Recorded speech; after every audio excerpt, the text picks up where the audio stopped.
Assalamualaikum warahmatullahi wabarakatuh. Selamat pagi anak-anakku semua. Gimana kabarnya hari ini?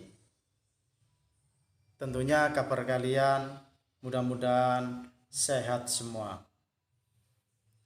Anak-anakku sekalian, kali ini kita akan mempelajari mata pelajaran IPA kelas 9 di semester yang pertama ini.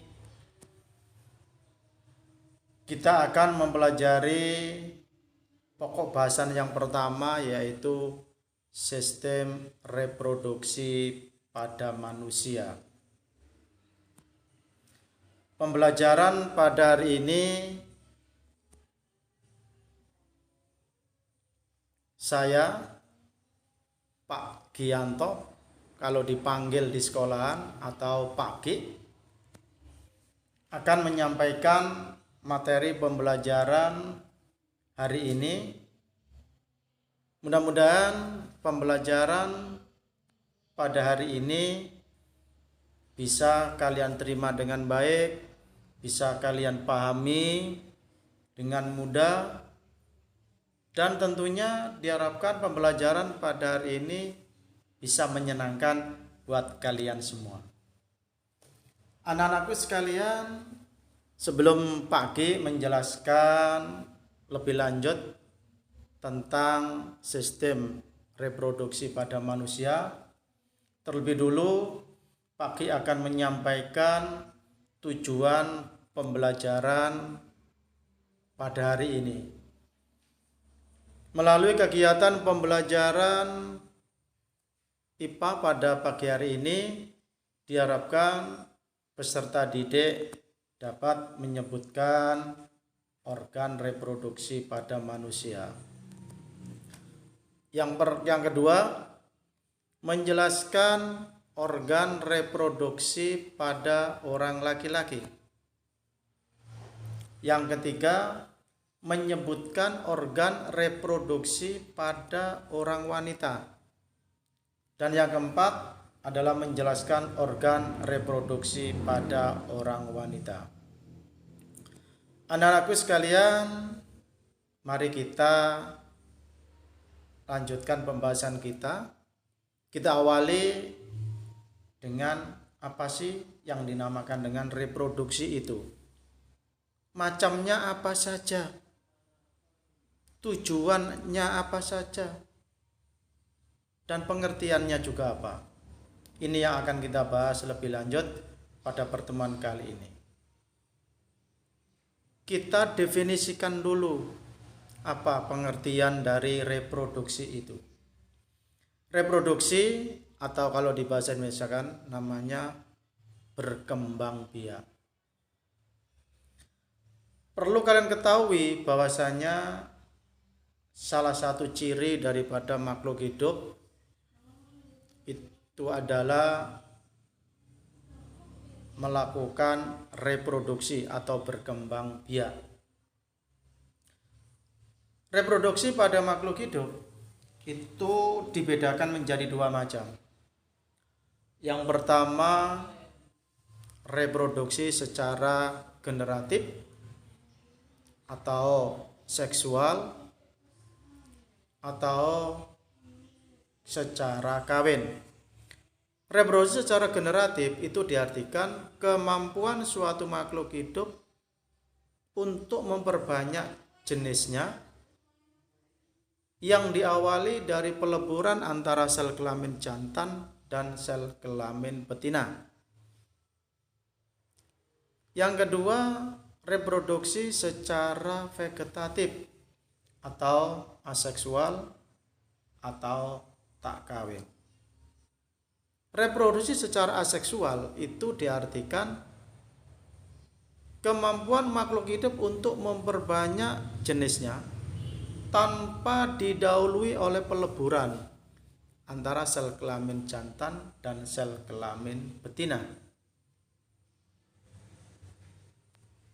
Nah, anak-anakku sekalian, untuk lebih lanjutnya mungkin kalian belum tahu apa sih pengertian daripada reproduksi itu. Reproduksi itu diartikan kemampuan makhluk hidup untuk memperbanyak jenisnya atau keturunannya. Makhluk hidup bereproduksi juga mempunyai tujuan. Mungkin di antara kalian ada yang tahu apa tujuan makhluk hidup bereproduksi itu? Ya, betul. Tujuan makhluk hidup bereproduksi tidak lain adalah untuk melestarikan jenisnya supaya tidak punah. Anak-anakku sekalian, mari kita bahas pelajaran ini secara khusus tentang alat reproduksi pada manusia. Kita awali dari alat reproduksi orang laki-laki. Coba anak-anak perhatikan slide yang ada di depan kalian itu. Amati dengan jeli. Di sana ada bagian-bagiannya. Dari situ maka alat reproduksi orang laki-laki dapat dikelompokkan menjadi dua macam. Yang pertama ada namanya alat reproduksi bagian luar. Maksudnya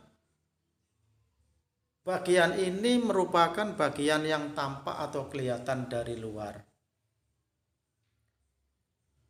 Nah, alat reproduksi orang laki-laki bagian luar itu meliputi apa saja? Yang pertama adalah penis. Coba perhatikan gambar itu.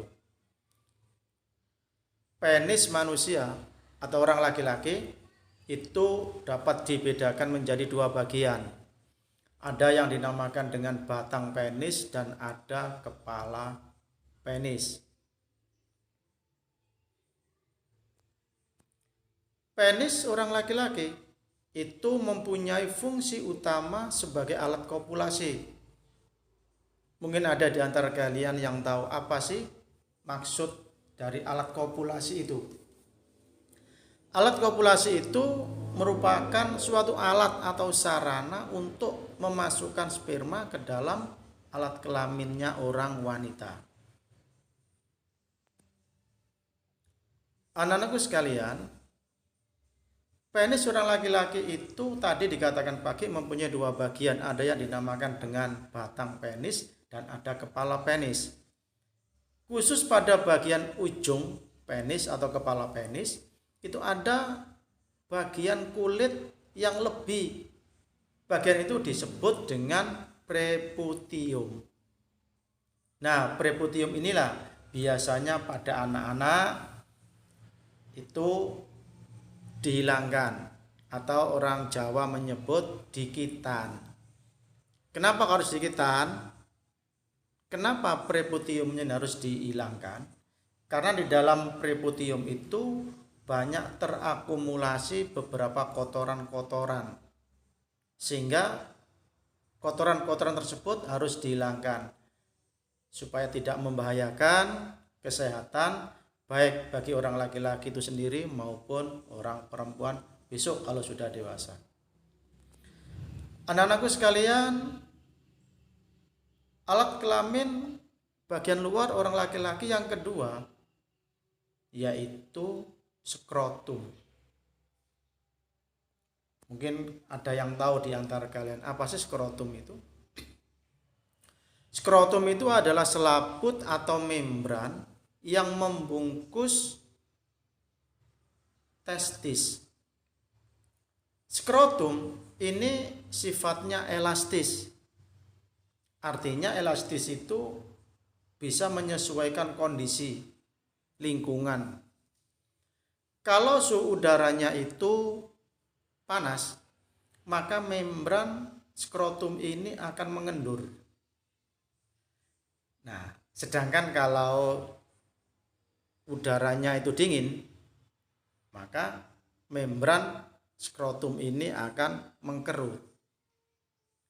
Oleh karena itu, maka fungsi utama daripada skrotum ini tidak lain adalah untuk mengatur suhu udara yang terdapat di dalam testis.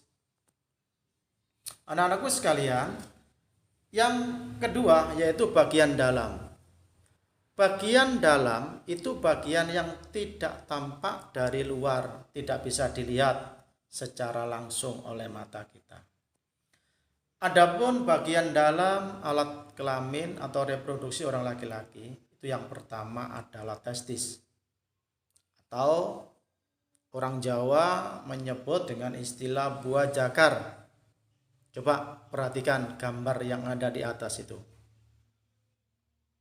Testis orang laki-laki itu jumlahnya ada sepasang. Sepasang itu berarti jumlahnya ada 2. Nah, testis ini mempunyai fungsi yang cukup penting. Adapun fungsi daripada testis adalah menghasilkan sperma. Dan yang kedua adalah menghasilkan hormon testosteron.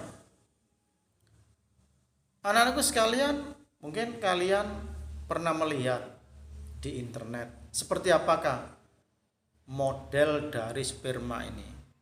Coba perhatikan gambar ini. Itu ada gambar sel sperma, anak-anak. Sel sperma itu mempunyai 3 bagian utama. Bagian yang paling depan yang membulat itu dinamakan dengan bagian kepala kromosom atau disebut dengan istilah akrosom. Kemudian ada bagian lehernya. Bagian leher ini di sana dalamnya mengandung mitokondria. Mitokondria itu berfungsi untuk menghasilkan energi untuk kehidupan daripada sel sperma ini. Kemudian yang paling belakang sendiri itu namanya ekor.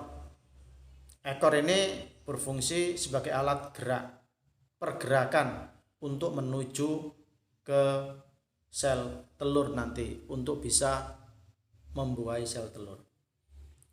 Anak-anakku sekalian, sperma yang diproduksi oleh orang laki-laki itu jumlahnya berjuta-juta, kurang lebih 20 sampai 25 juta sel sperma. Jika jumlahnya ini nanti kurang dari 25 juta, maka kemungkinan besar untuk terjadinya pembuahan tidak mungkin terjadi. Anak-anakku sekalian, yang ketiga yaitu namanya epididymis. Epididymis itu merupakan saluran yang keluar dari testis. Saluran ini berfungsi sebagai tempat untuk menyimpan sementara sperma agar lebih matang. Dan yang keempat adalah vas deferens atau saluran sperma. Ini merupakan saluran yang menghubungkan antara epididymis dengan uretra. Uretra itu merupakan saluran yang terdapat di dalam penis. Adapun fungsi dari vas deferens itu adalah sebagai tempat untuk menyimpan sperma sementara sebelum dikeluarkan melalui penis. Jadi anak-anakku sekalian, sperma itu pertama disimpan dulu di dalam epididymis supaya lebih matang. Setelah matang, maka sel sperma akan bergerak menuju saluran vas deferens. Coba perhatikan. Itu ada bagian yang dinamakan dengan vas deferens, yaitu bagian yang menghubungkan antara epididymis dengan saluran uretra. Yang berikutnya adalah uretra. Apa sih uretra itu? Uretra itu merupakan saluran yang terdapat di dalam penis. Saluran ini mempunyai fungsi sebagai tempat keluarnya semen dan air kencing. Semen di sini bukan dimaksud dengan semen gersik anak-anak, tapi semen itu merupakan akumulasi dari seluruh cairan yang ada di dalam alat kelamin orang laki-laki. Jadi semen ini nanti siap untuk diejakulasikan. Yang berikutnya, selain ada alat-alat kelamin bagian dalam, ada juga yang dinamakan dengan kelenjar kelamin.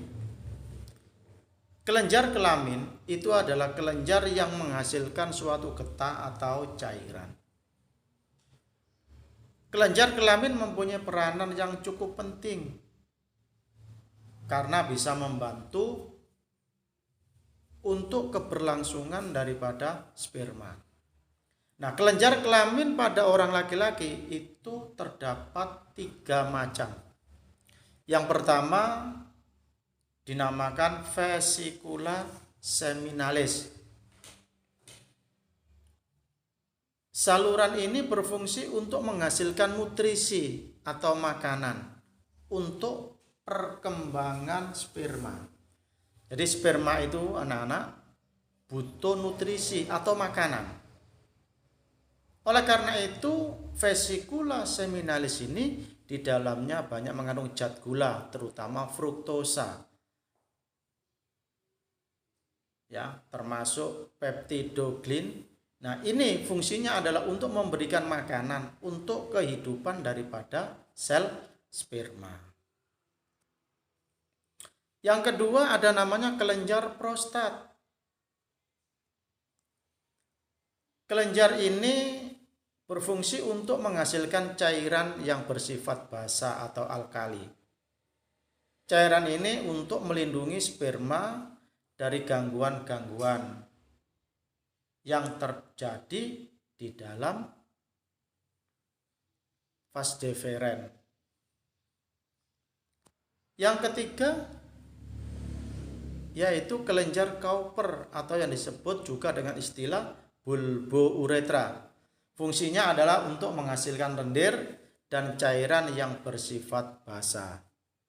Jadi ada 3 macam kelenjar kelamin yang dimiliki oleh orang laki-laki. Anak-anakku sekalian perlu kalian ketahui, jadi ada beda antara sperma dengan cairan semen.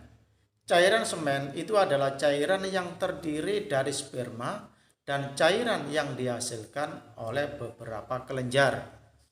Nah, kelenjar di sini dimaksud adalah kelenjar vesicula seminalis, kelenjar prostat maupun kelenjar Cowper atau bulbouretra.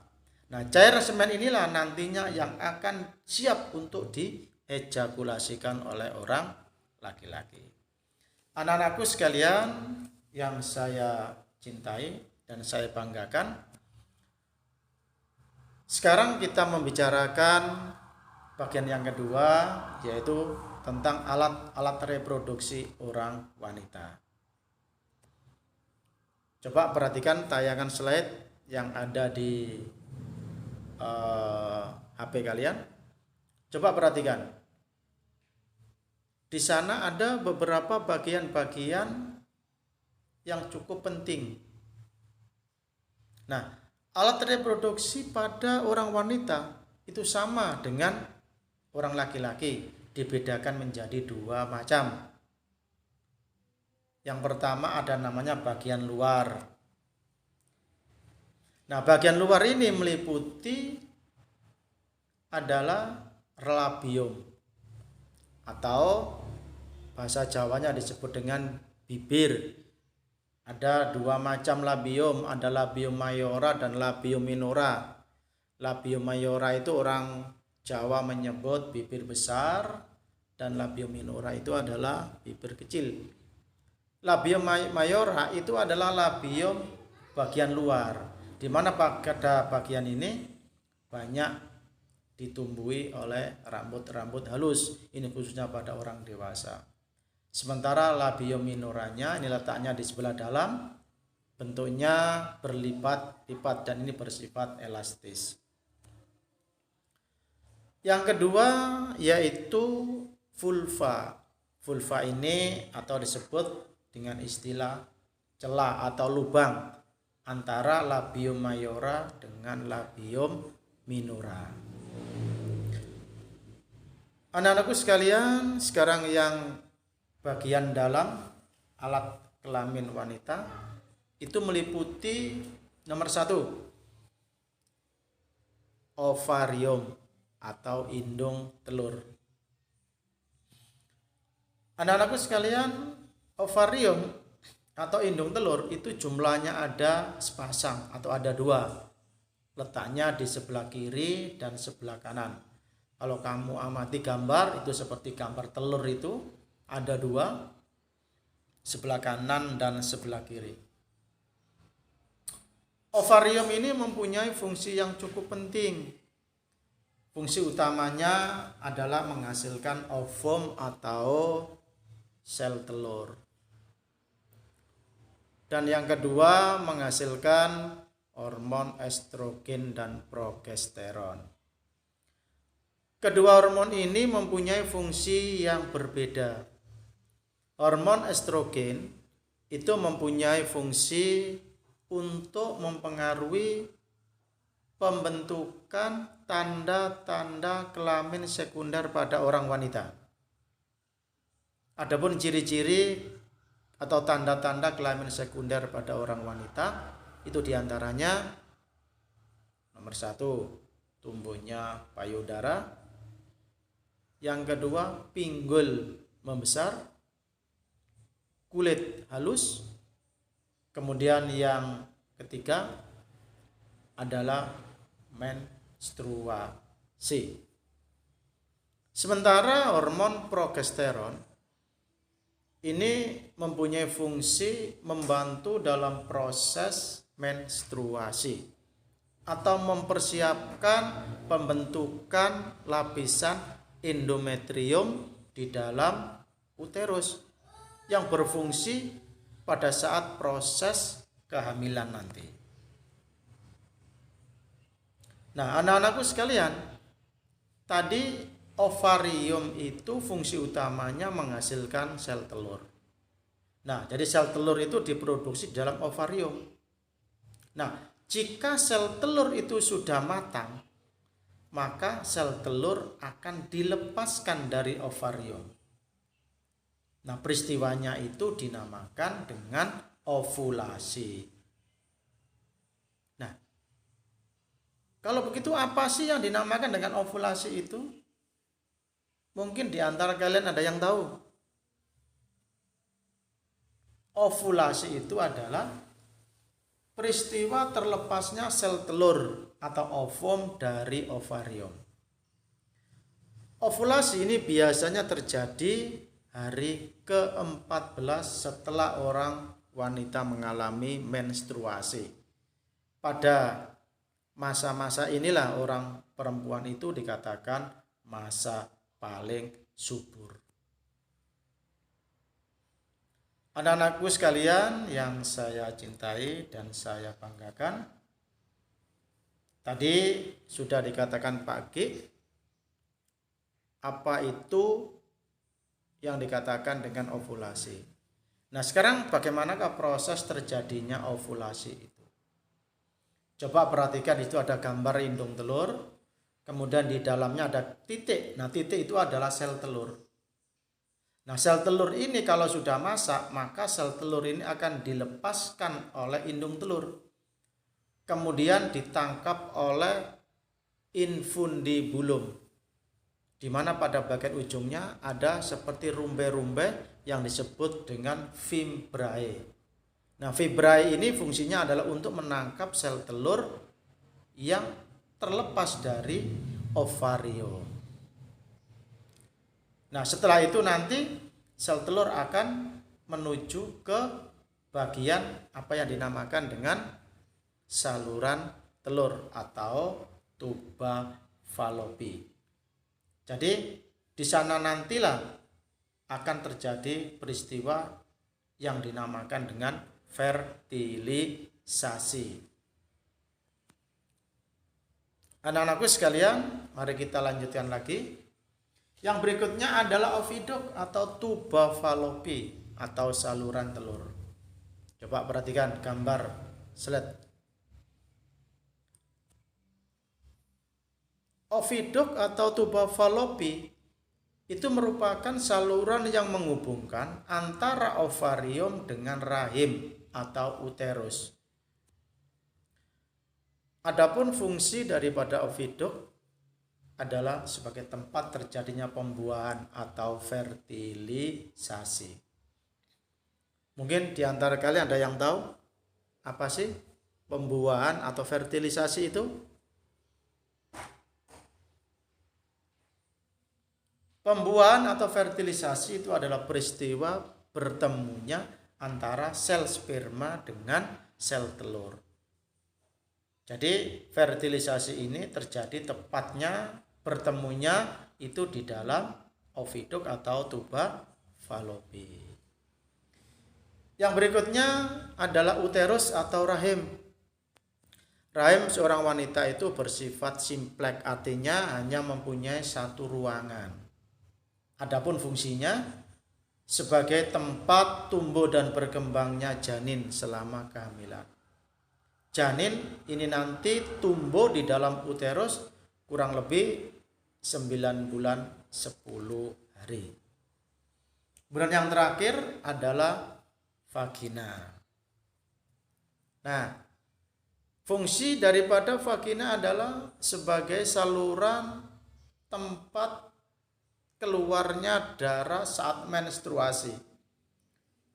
Di samping itu juga sebagai tempat keluarnya bayi. Anak-anakku sekalian, sekarang kita lanjutkan yang berikutnya, fertilisasi atau proses pembuahan. Masih ingat di mana tempat terjadinya fertilisasi anak-anak? Ya, betul. Yaitu di tuba falopi. Nah, sekarang apa sih pengertian dari fertilisasi itu? Fertilisasi itu adalah peristiwa peleburan atau bertemunya antara sel sperma dengan sel telur. Coba perhatikan. Itu ada gambar seperti kecamba atau cebong atau berudu yang akan menembus ke dalam sel telur. Kemudian gambar di sampingnya itu ada berjuta-juta sel sperma. Dari berjuta-juta itu nanti hanya ada satu sel sperma yang mampu membuahi sel telur. Yang sisanya nanti ya akan mati dengan sendirinya. Yang diperlukan hanya satu saja. Jangan lupa tetap semangat, dan semangat. Terima kasih. Dan saya akhiri, Assalamualaikum warahmatullahi wabarakatuh.